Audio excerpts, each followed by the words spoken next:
Hi guys. So cylinder ரேட்லாம் ஏறிட்டு இருக்கிறத பார்த்தா இனிமேல் அடுப்பே இல்லாமல் தான் சமைக்கணும் போல. ஆனால் சில கண்ட்ரீஸில் நெருப்பே இல்லாமல் சமைச்சிட்டு இருக்காங்க.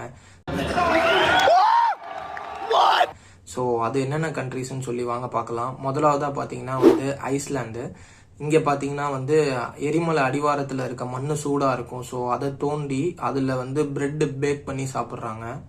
ரெண்டாவதாக பார்த்தீங்கன்னா வந்து நம்ம ஜப்பான்.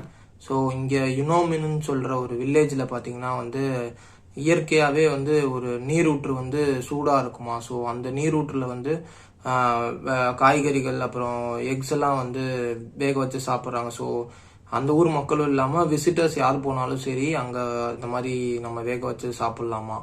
ஸோ இது கொஞ்சம் வியடாக இருக்குல்ல. மூணாவதாக பார்த்தீங்கன்னா நம்ம ரொனால்டோ ஊர் போர்ச்சுகீஸ். இங்கே பார்த்தீங்கன்னா வந்து எரிமலை துவாரங்கள்லேருந்து வர ஆவியை வச்சு சமையல் பண்ணி சாப்பிட்றாங்களாம். நாலாவதாக பார்த்தீங்கன்னா நம்ம பக்கத்து நாடு இந்தோனேஷியா. ஸோ இங்கே வந்து மக்கள் வந்து என்ன பண்ணுறாங்கன்னா எரிமலை கற்கள் இருக்குல்ல, ஸோ அது லைட்டாக ஹீட் பண்ணாலே ரொம்ப நேரம் ஹீட் தாங்குமா. ஸோ அந்த இதை வச்சு சமையல் பண்ணுறாங்க. அஞ்சாவதாக சொல்ல போகிற விஷயம் வந்து எனக்கே புதுசாக தான் இருக்குது. ஸோ எத்தனை பேருக்கு தெரியும்னு தெரில.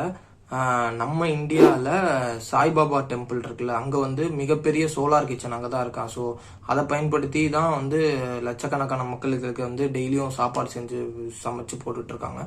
ஸோ இந்த சொன்ன 5 விஷயத்தில் எது உங்களை ரொம்ப ஆச்சரியப்படுத்துச்சுன்னு சொல்லி கீழே கமெண்ட் பண்ணுங்கள். நெக்ஸ்ட் வீடியோவில் பார்க்கலாம். பை.